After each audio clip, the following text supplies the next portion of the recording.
강준만 칼럼과 증오의 명분으로 이용되는 당파성. 정권 출범 1년도 안 됐는데 스스로 무너져 내리고 있는 윤석열과 국민의힘의 한심한 모습은 당파성이 증오의 명분으로 이용돼 온 역사의 업보인지도 모르겠다. 생각이 조금이라도 다른 사람들과는 일을 같이 할 수 없고 협력도 할 수 없다는 생각은 일반 유권자들마저 오염시키고 말았다. 강준만 전북대 신문방송학과 명예교수. 다른 인종을 폄하하는데 전념하는 미디어 채널은 없다. 다른 젠더를 폄하하는데 전념하는 미디어 채널도 없다. 아니 전혀 없진 않지만 음지가 아닌 양지에서 그런 일로 사회적 주목을 받을 만큼 영향력을 행사하는 미디어 채널은 없다는 뜻이다. 그러나 양지에서 다른 정당이나 정치적 정체성을 폄하하는데 전념하는 미디어 채널은 있다. 아니 있는 정도를 넘어서 많다. 그것도 영향력이 매우 강하다. 우리는 이걸 이상하게 생각하지 않는다. 아니 당연하게 생각한다. 당파적 적대감은 우리 사회가 허용할 뿐만 아니라 적극적으로 장려하는 몇 안 되는 차별 중 하나이기 때문이다. 미국 언론인 에즈라 클라인의 조리는 왜 서로를 미워하는가 2020라는 책에 나오는 이야기다. 그런 현실에 대해 정치학자 샨토 아이엔가는 이렇게 말한다.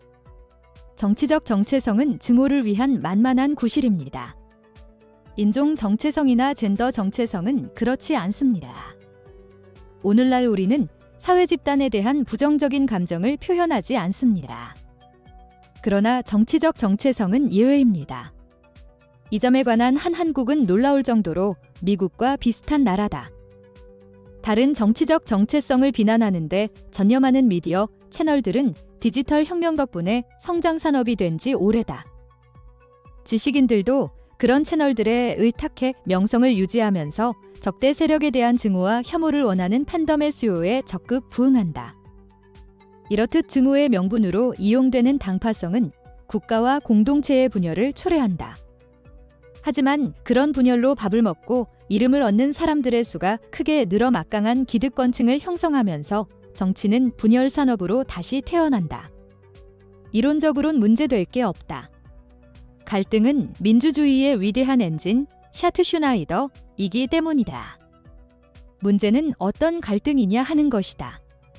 선과 악의 구도가 뚜렷이 형성돼 우리와 그들 간의 반목으로 치닫게 된 갈등, 즉 고도 갈등이 우리 사회의 지배적인 갈등이라면 어찌할 것인가. 이 문제에 주목해온 언론인 어맨다 리플리는 극한 갈등, 분노와 증오의 블랙홀에서 살아남는 법 2021에서 다음과 같이 말한다. 오늘날 진영 간의 대립구도를 부추기는 모든 운동은 폭력의 여부와 상관없이 안으로부터 스스로 무너지는 모습을 보여준다. 고도 갈등은 차이를 용납하지 않는다. 세상을 선악이라는 이분법으로 나누는 관점은 그 자체로 편협하고 제한적인 사고방식이다.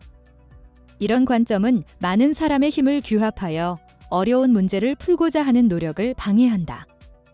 이는 우리 사회가 처해 있는 현실이기도 하다. 그간 나온 각종 갈등 관련 국제조사에서 한국은 세계 1위 아니면 최상위권을 점할 정도로 명실상부한 갈등공화국인 것으로 나타났다. 지난해 한국갤럽 조사에선 국민의힘 지지자의 89%, 더불어민주당 지지자의 92%가 상대 정당이 싫다고 답했다.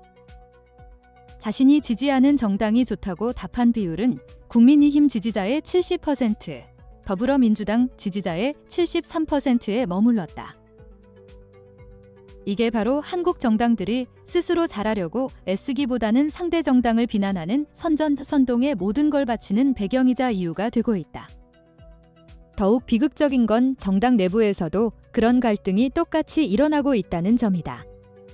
최근 국민의힘에서 당대표 선출을 둘러싸고 벌어진 갈등은 누가 더 잘할 수 있나 경쟁이 아니라 누구는 절대 안 돼라며 찍어내는 제거 경쟁의 극치를 보여주고 있다. 대통령 윤석열은 주변에 무례의 극치라는 말을 했다는데 그 말이 누구를 겨냥했건 대통령 자신의 그런 거친 개입 행태가 국민에 대한 무례의 극치라는 건 꿈에서도 생각해 본 적이 없는 걸까? 왜 그렇게 자신감이 없는 걸까? 아직 정권 출범 1년도 안 됐는데 스스로 무너져 내리고 있는 윤석열과 국민의힘의 한심한 모습은 당파성이 증오의 명분으로 이용되어 온 역사의 업보인지도 모르겠다. 생각이 조금이라도 다른 사람들과는 일을 같이 할 수 없고 협력도 할 수 없다는 생각은 일반 유권자들마저 오염시키고 말았다. 정치 성향 다르면 밥도 먹기 싫다 하는 사람이 40%나 된다는 어느 여론조사 결과는 무엇을 말해주는가? 그런 사회에서 정치와 민주주의가 가능한가? 이제 인정할 건 인정하자. 지금 우리가 하고 있는 건 정치가 아니다. 민주주의가 아니다. 실은 우리는 상대편에 대한 반감과 증오의 배설 경쟁을 하고 있을 뿐이다. 기술 변화에 맞는 민주주의를 재설계할 때가 된 건 아닐까. 그렇다 하더라도 가장 먼저 대통령의 대오각성이 필요하다는 건 두말할 나위가 없다. 저희 채널을 선명하게 알려주시고 공유하시고 좋아요를 눌러주시고 구독해주시면 감사하겠습니다.